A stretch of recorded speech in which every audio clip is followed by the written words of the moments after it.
The Hellfire Gala is ruined when Ultron, the scariest of robots, comes to ruin the party.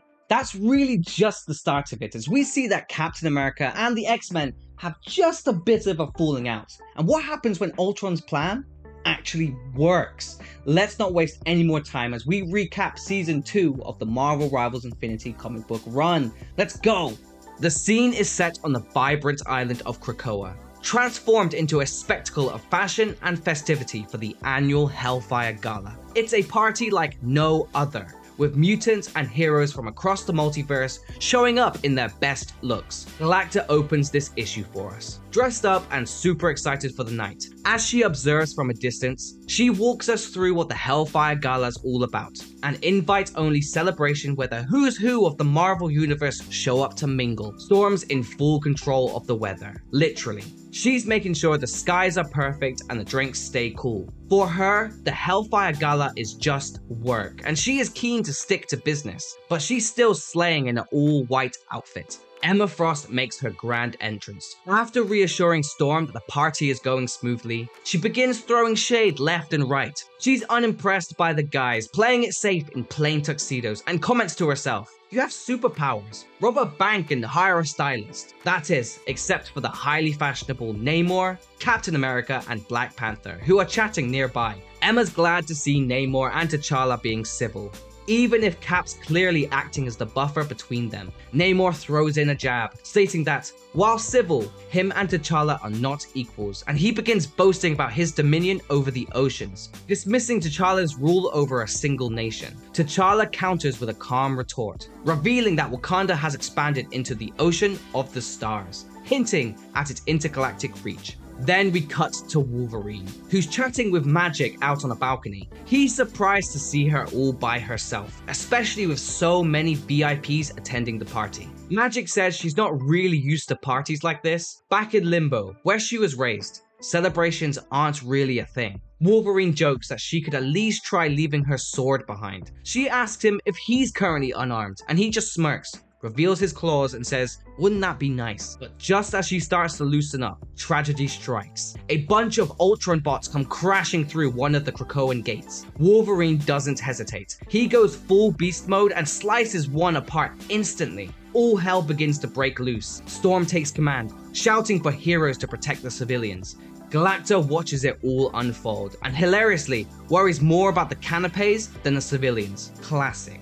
Namor quickly becomes a target for an Ultron bot, but Black Panther jumps in and slices the bot clean. Namor, slightly impressed, admits they might not be entirely unequal. Magik meets up with Psylocke, who, like a true pro, also kept her weapons on her just in case. Emma Frost is baffled. She can't figure out how the bots even got through the gates, and both she and Galacta ask the real question: where is Ultron? Meanwhile, on a sunny beach not far away, Jeff the Landshark, Squirrel Girl, and the Thing are just chilling out. They hear the distant noise, but think it's just the party kicking off. Jeff gets into a mini squabble with Tippy Toe the Squirrel, but Squirrel Girl insists they're still besties. Completely unaware of the Ultron bots currently attacking, they do consider attending the party, but then decide the beach is just too nice to leave.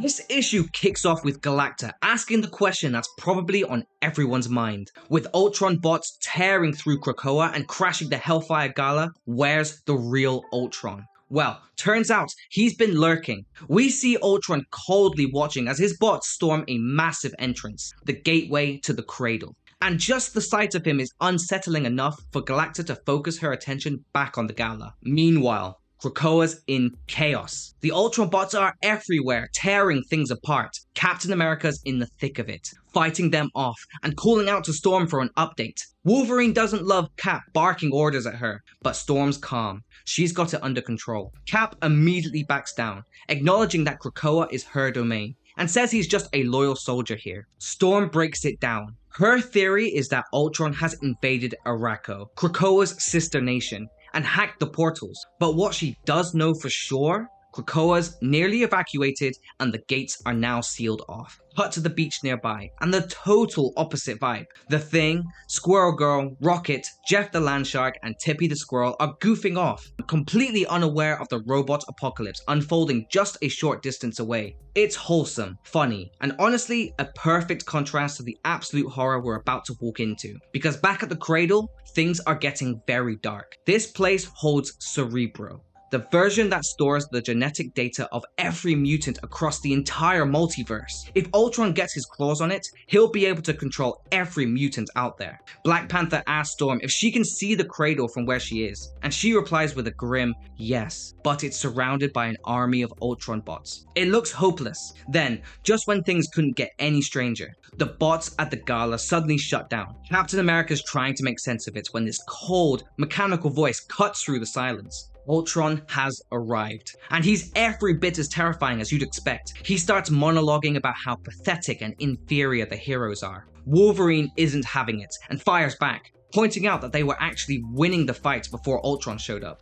But Ultron, he's not here to fight hand to hand. He reveals that Cerebro is already being infected with a mind virus, and once it's fully taken over, he'll control not only Cerebro, but Krakoa and all of the mutants. And just like that, the Ultron bots reawaken and resume their deadly assault. It's clear this fight isn't one they can just punch their way out of. Emma Frost steps in, using her telepathy to reach out to the X-Men. She doesn't sugarcoat it. They need to make a decision, and it's one that will change mutant kind forever. Wolverine and Magik both agree. Ultron's forced their hand in a way that no one saw coming. Namor's on board too, though he's more loyal to the ocean and not necessarily to the mutants. Psylocke puts it bluntly, Ultron's a demon, and they cannot let him win. The call is made. They decide to destroy Cerebro. That means wiping out mutant resurrection and accepting they're all going to die. Well, someday. Okay. So picture this, Galacta is perched somewhere in the cosmos, eagerly watching the chaos unfold like it's her favorite reality TV show. We start off with a peaceful little moment. Squirrel Girl is lounging on the beach with Tippy Toe and Jeff the Landshark. It should all be sunshine and chill vibes. But Jeff's a little bit too hyped. He keeps diving into the ocean and hauling out fish like he's trying to start his own seafood market. Squirrel Girl's clearly getting a little fed up. But hey, it's still better than what the mutants are dealing with. Because while Squirrel Girl is figuring out how to deal with one overexcited Landshark, the X-Men are up against something way more terrifying. Ultron has taken over Arakko, hijacked the mutant gates, and worst of all, he's got his metal claws all over Cerebro, slowly infecting it with a mind virus. Storm and Emma Frost know they've got to act fast. Cerebro's locked away in the cradle, which is now crawling with Ultron bots. Not exactly a quick in and out mission. Emma, never one to wait around, takes charge. She teams up with Black Panther and Captain America and goes full diamond form, charging straight into battle. She's absolutely wrecking these Ultron bots,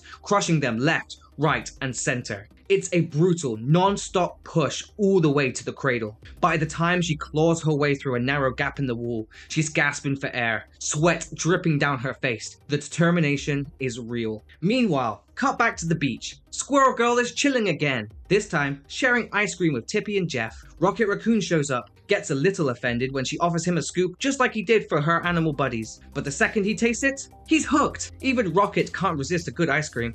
Back at the cradle, the team is standing over Cerebro, trying to figure out what to do next. Cap's looking at this piece of mutant tech like it's a live bomb. He asks, how are we going to save it? Emma, not having it. Cap, we're not here to save Cerebro. We're here to destroy it. Time is running out. Ultron's forces are closing in fast. Psylocke, Magik, and Wolverine are out there buying them precious seconds, holding the line with everything they've got. Storm channels all her power, ready to unleash a devastating lightning strike on Cerebro. But right as she lets it rip, Captain America jumps in and blocks the attack. The Ultron bots pour in, overwhelming Wolverine and the others. Storm looks around and realizes they may have just missed their only chance to stop Ultron. And then the tension explodes. Storm's furious with Cap, questioning his loyalty. She calls him a star-spangled hypocrite. Cap fires back, saying he was just trying to stop a reckless coup. Black Panther steps in, trying to calm them down, and even says he agrees with Cap after hearing him out.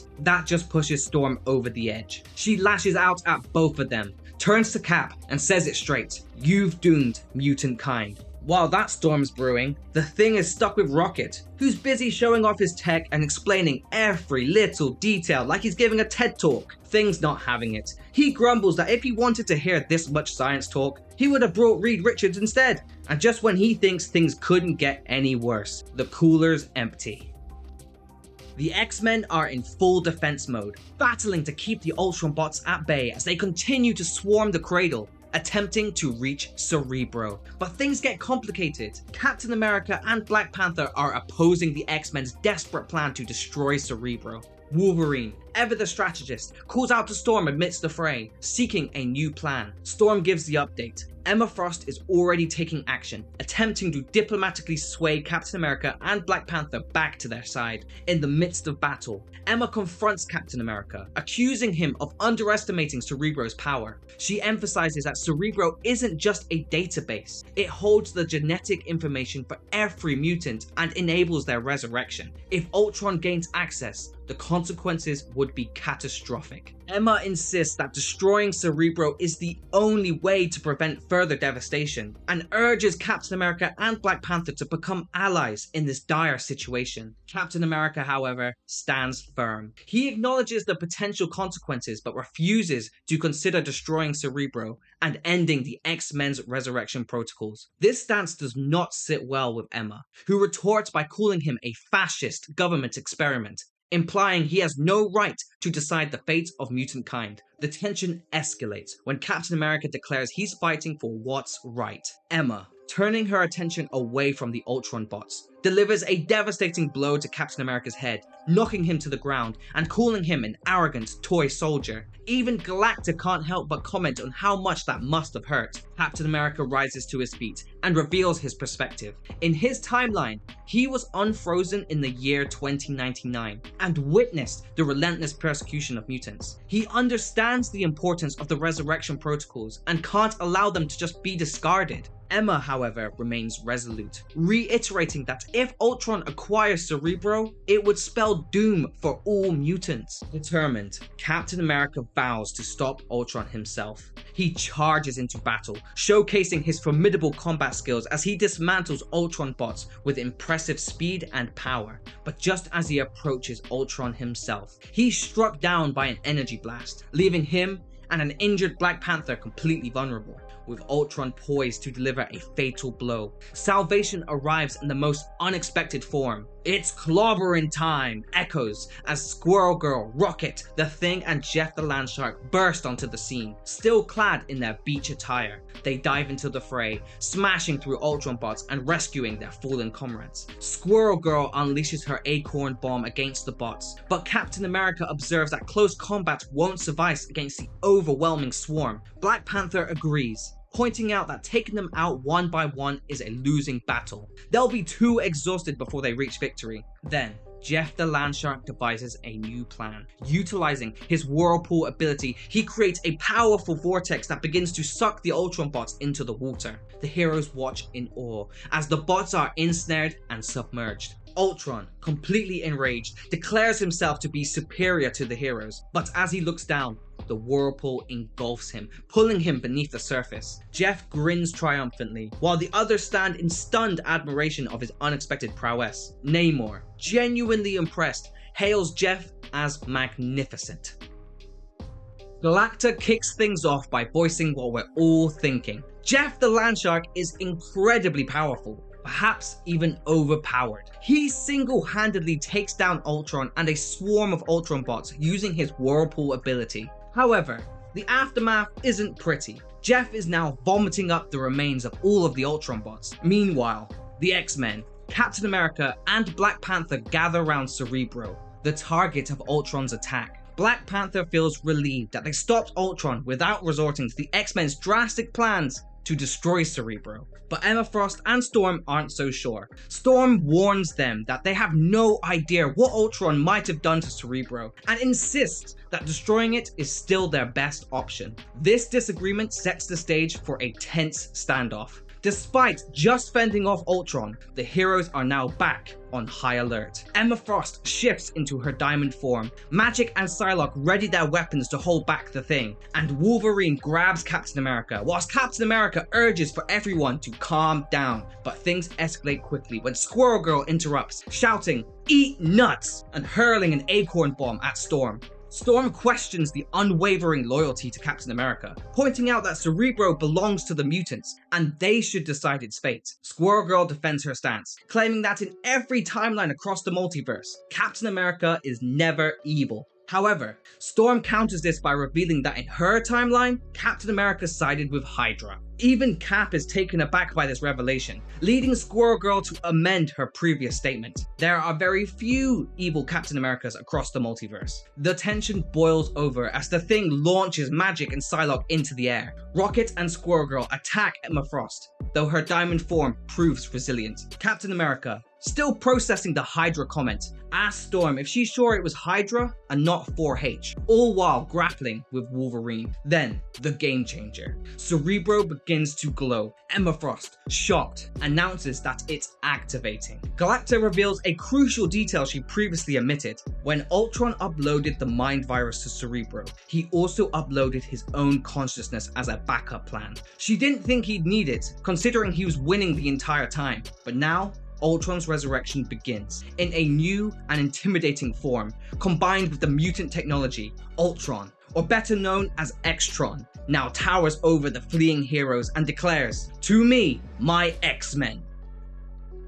So Ultron, or should I say X-Tron now, wastes zero time showing off just how insanely powerful he's become since fusing with Cerebro. He delivers brutal hits to both Wolverine and Black Panther, like they're nothing. Now he understands why Cerebro was so heavily protected. With its power flowing through him, he's leveled up big time. Emma Frost tries to step in, and Ultron unleashes this massive energy blast on her. It's looking really bad. Like, no one knows what to do. It honestly feels hopeless at this point. Meanwhile, the Thing, Squirrel Girl, and Rocket are regrouping and second guessing leaving the beach in the first place. They discuss a strategy. Why can't Jeff the Landshark simply eat Ultron again? However, guess who's chilling on the beach like nothing's going on? Both Namor and Jeff the Landshark. They're just vibing, playing games, completely unaware that Ultron has basically become a one-machine apocalypse. Back in the fight, Ultron turns his attention back to the mutants and lays out this super dark ultimatum. With Cerebro in his hands, he can take over all of mutant kind. They have two options: become willing servants or be forced into slavery. No middle ground. But then, Magik swoops in. She doesn't waste time with words, she's all action, choosing the Ultron's death option instead. She goes in with full confidence, but it's short-lived. Ultron catches her by the throat, just grabs her like it's nothing. She's frozen,